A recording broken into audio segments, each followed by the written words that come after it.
I stepped out of my house and saw my neighbors standing in a tight circle across the street, their faces hard, eyes fixed on me like I was a criminal caught trying to run. Mrs. Calder, who used to bring me soup when I was sick, was the first to speak. "Where's the baby?" she demanded. I blinked, still half asleep, my keys slipping from my fingers. "What baby?" A murmur spread through the crowd. Someone scoffed. Someone else shook their head. Then the words hit me, loud enough to make my chest tighten. "You stole your sister's baby." For a second, I honestly thought I'd misheard.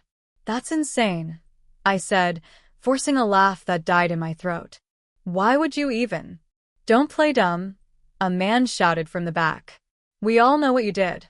Phones were already raised. I saw my own face reflected in black screens, framed like a headline. My heart began to race. "Listen to me," I said, raising my hands. "There is no baby here. I didn't steal anything." That's when Lila appeared. She stepped out from between two neighbors, wrapped in a cardigan despite the warm morning, her eyes red and swollen. Her arms were empty, but she held them like they weren't. "She took him," Lila sobbed. "My baby. My own sister took him while I was asleep." The crowd erupted. "How could you? That's sick. She should be arrested." I stared at her, my mouth open, my mind scrambling to make sense of what I was hearing. "Lila," I said, my voice shaking, "what are you talking about? This isn't funny." She finally looked at me then, and in her eyes, beneath the tears, I saw something that made my blood run cold. Certainty. "She's always hated me," Lila cried. "She said I wouldn't be a good mother. She said the baby would be better off with her." Gasps rippled through the street. I felt like the ground beneath my feet had cracked open. "That's a lie," I said. Louder this time. "You're lying." But the word lying didn't matter anymore. Not when her story sounded better than the truth I didn't even understand yet. Someone yelled that the police were on their way. Another person shouted that I shouldn't be allowed near children. A woman I barely knew spat near my shoes. I backed up, my spine hitting my front door. My own home suddenly felt unsafe. Within minutes, the sirens came. Red and blue lights washed over the street as officers stepped out, hands resting near their belts. One of them looked at me with thinly veiled suspicion. "Ma'am," he said, "we're going to need you to come with us." "What about evidence?" I asked, my voice barely holding together. "What about proof?" He glanced at Lila, who collapsed into a neighbor's arms, crying harder. "We'll sort that out," he said. As they led me away, I looked back at the people I'd lived beside for years. Not one of them defended me. Not one of them asked if the story made sense. They didn't know the truth.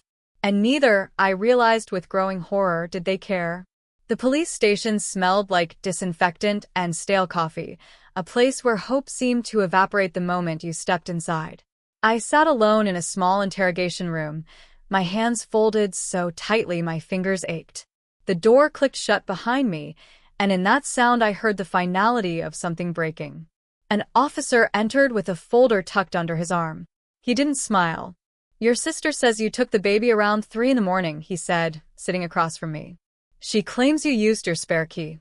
"I was working a double shift," I replied immediately. "You can check the clinic cameras. I didn't leave until dawn." He nodded slowly, but his eyes didn't soften. "She says you've been acting strange for weeks. Asking questions. Showing up uninvited." "That's not strange," I said, my voice rising despite myself. "She just had a baby. Asked if she needed help." He wrote something down. The pen scratched louder than it should have. The pen scratched louder than it should have. Outside the room, I could hear muffled voices. Lila crying. Someone comforting her. Every sob felt rehearsed, perfectly timed to make me look heartless in comparison. Hours passed. Questions repeated. Where would you hide a baby? Why are you jealous of your sister? Do you resent her? By the time they let me leave, temporarily, they emphasized, my head was pounding. "Don't leave town," the officer warned. "This isn't over." It was already everywhere. When I stepped outside, my phone exploded with notifications.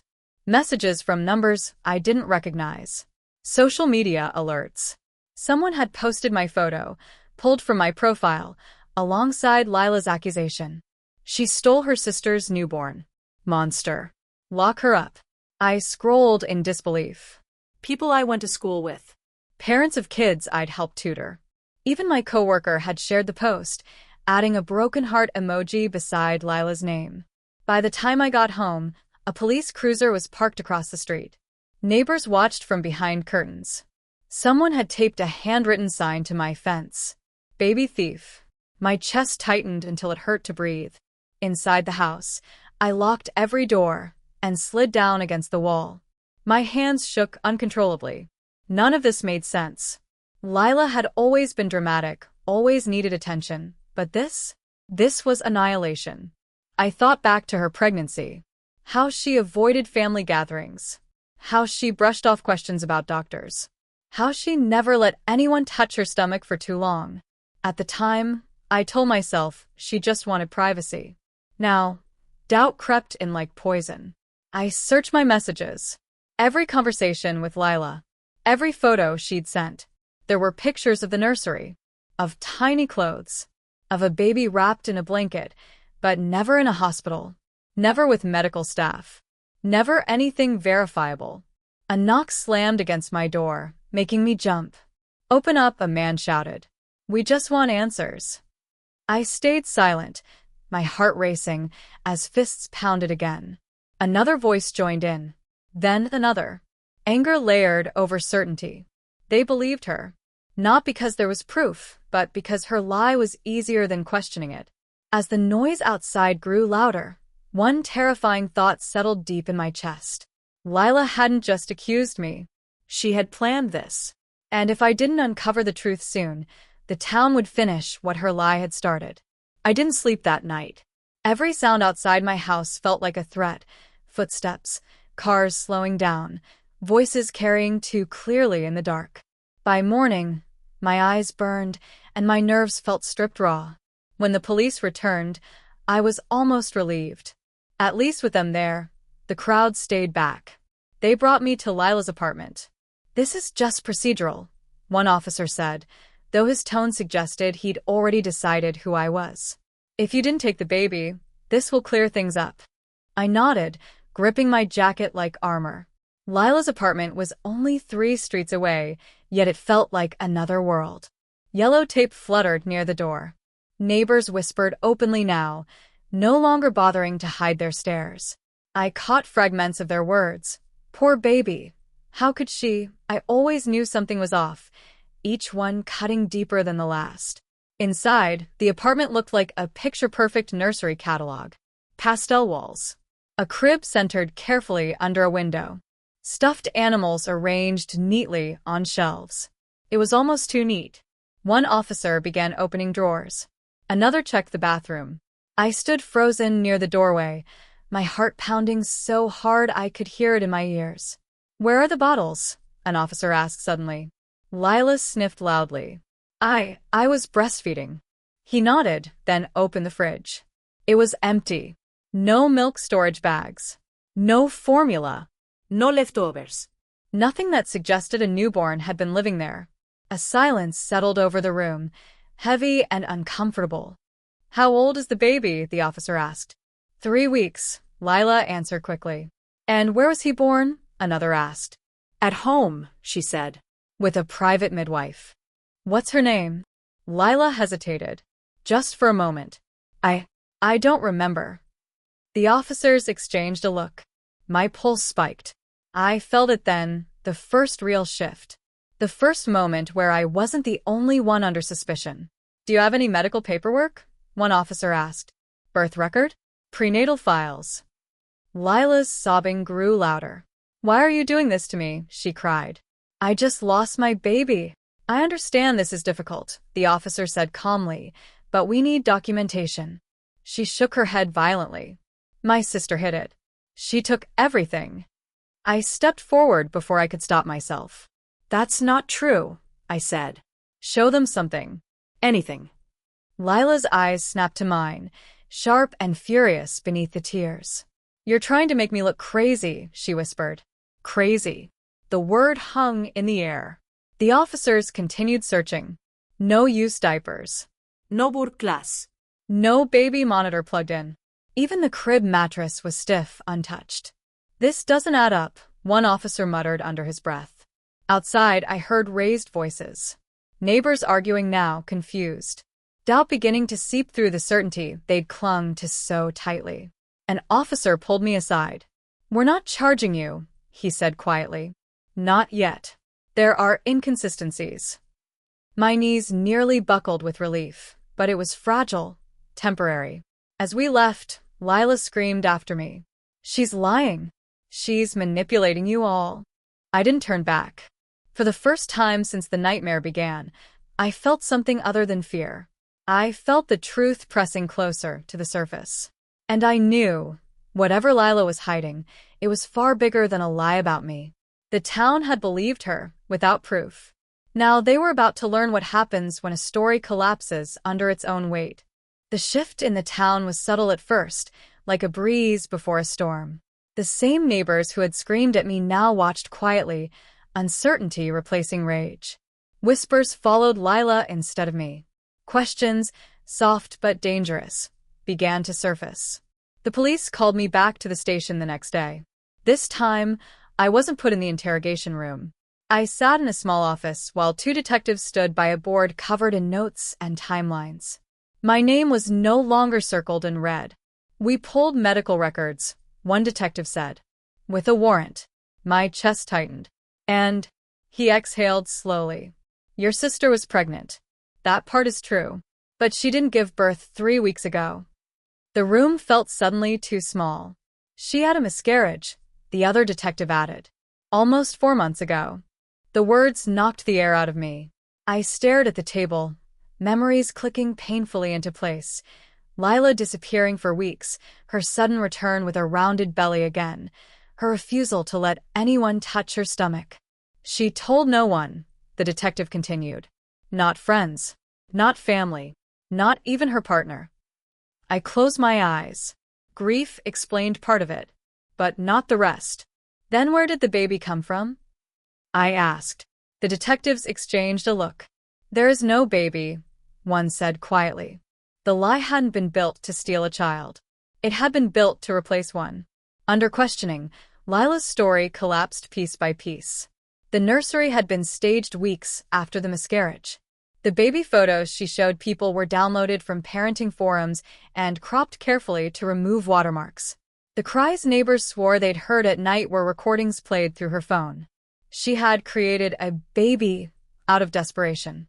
And when the illusion started slipping, when people asked too many questions, she needed someone to blame. She needed me. When the police confronted her with the evidence, she unraveled. At first, she screamed that I'd sabotaged her medical files. Then she claimed the doctors were wrong. Then she sobbed so violently, she couldn't speak at all. Finally, the truth poured out in a hoarse whisper. "I couldn't lose him," she said. "I already lost everything else." She admitted she planned to find a solution. Adoption fraud. Buying a baby. She hadn't decided yet. She just needed time. Time she never got. "She said you were the safest villain," a detective told me later. "You lived alone. No kids. People already thought you were distant. Safe to destroy." The charges against me were formally dropped that evening. The police issued a statement clarifying there was no kidnapping, no missing infant, no crime committed by me. But statements don't erase memories. Outside the station, reporters waited. Cameras flashed. Microphones shoved forward. "How does it feel to be falsely accused?" someone shouted. I didn't answer. Across town, Lila was taken to the hospital for psychiatric evaluation. The same neighbors who had lit candles for her non-existent child now avoided the building entirely. No one knew how to talk about it. No one knew how to apologize. That night, I went home alone. The house was quiet. Too quiet. The sign had been torn down, but the tape marks remained on my fence like scars. I stood in the doorway for a long time, realizing something heavy and irreversible. The truth had finally come out, but it had come too late to leave me untouched. And as the town slowly turned its eyes away from the wreckage, I understood one painful fact. Some lies don't end when they're exposed. They end when someone is broken enough to survive them. The next morning, the town woke up as if nothing had happened. The sun rose. Shops opened. People went about their routines, stepping carefully around the wreckage they'd helped create. I noticed it immediately. Mrs. Calder waved at me from across the street, her smile thin and uncertain, like she was testing whether she still had the right. The man who'd shouted the loudest accusations now stared at his phone whenever I passed. Someone had removed the last hateful post online, quietly, without apology or explanation. No one knocked on my door to say I was wrong. The police statement circulated for exactly one day. It said there was no stolen baby. No kidnapping. No criminal wrongdoing on my part. My name was technically cleared, but the headline that mattered had already burned itself into people's minds. Accusations are loud. Corrections whisper. I went to the grocery store for the first time since everything happened. The cashier hesitated when she saw me, then forced a cheerful tone that made my stomach twist. Two women behind me stopped talking mid-sentence. I could feel their eyes on my back, measuring, remembering. I wanted to scream. Instead, I paid and left. At work, my supervisor called me into her office. "We're glad this is resolved," she said carefully. "But you understand, parents have concerns." Concerns. As if I'd been accused of poor customer service, not stealing a baby that never existed. They moved me off patient-facing shifts temporarily. No timeline. No promises. I nodded, numb. That afternoon, a small envelope appeared in my mailbox. Inside was a handwritten note. "We shouldn't have judged you."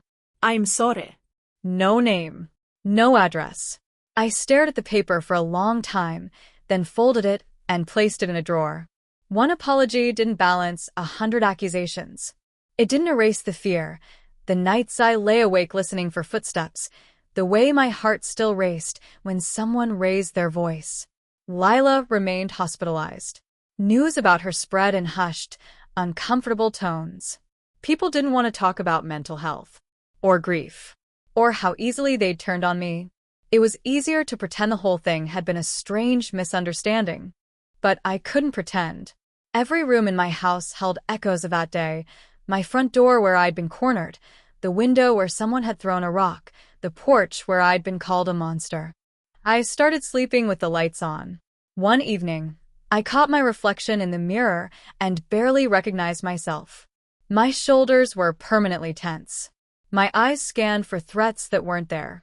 I had become cautious in my own life, shrinking to fit into spaces that used to feel safe. That's when I realized the town wasn't waiting for me to heal. They were waiting for me to forget, to smile again, to act normal, to reassure them that what they did hadn't mattered. I understood then that clearing my name wasn't the same as reclaiming my place.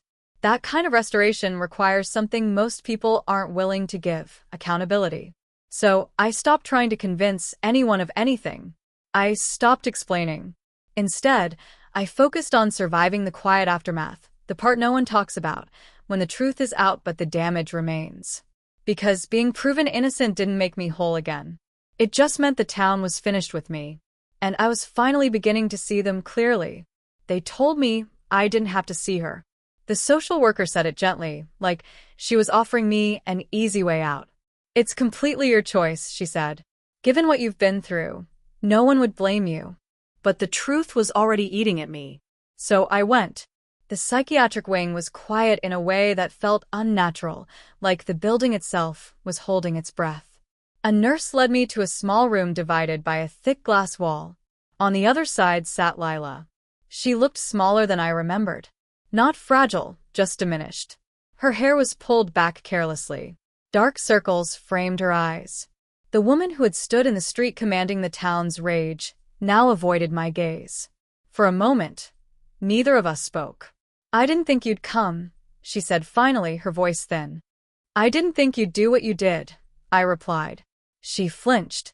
Silence stretched between us, heavy with years of resentment and the fresh wreckage she'd created.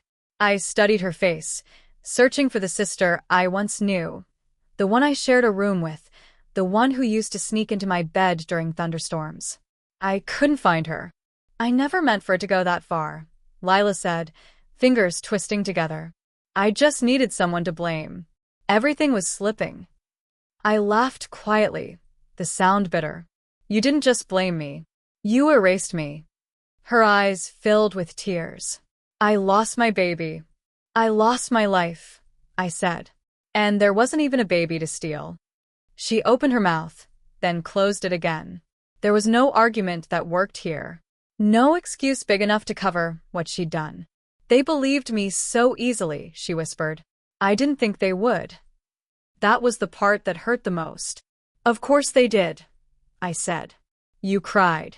You had a story. And I was convenient. She looked up then, meeting my eyes for the first time. I was jealous of you, she admitted. You were steady. People trusted you. Even after everything, you're still standing. Standing, yes. Unbroken? No. I leaned closer to the glass. You don't get to use my strength as your excuse, I said. You don't get to destroy someone and then call it desperation. Her shoulders shook as she cried, but I felt no relief. No satisfaction. Just a deep, aching finality. I'm sorry, she said. I really am. I believe she meant it. It didn't matter. Some apologies arrive after the damage is already permanent. When I stood to leave, Lila panicked. Can we fix this? She asked. Can you tell people I wasn't myself? I shook my head. That's not my job. As I walked out, the nurse gave me a sympathetic look. Take care of yourself, she said. Outside, the air felt sharper, colder.